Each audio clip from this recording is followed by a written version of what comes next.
The Lebanese Civil War officially ends in 1990, but on November 8, 1991, a powerful car bomb destroys College Hall, as well as parts of Jafet Library and Assembly Hall.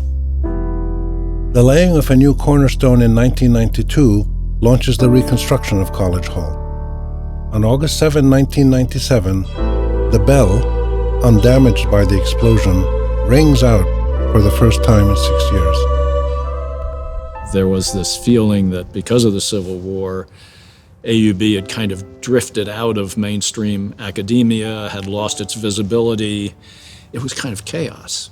And so I had a priority to try to get a certain uniformity in how we dealt with everything from personnel to budgets to promotions.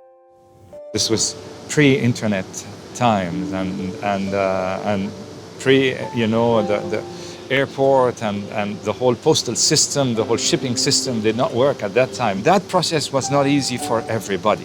After the end of the Civil War, a lot of people met for the first time in AUB. Lebanon had this air of hope, 93, 94, 95. You had people coming from the Gulf and from England and from the United States.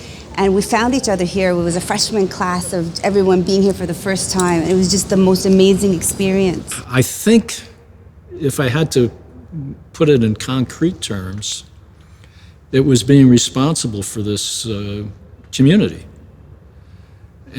which I really began to sense, right from the time that lady with the gray hair said, "Don't make a mess of this." It's too important.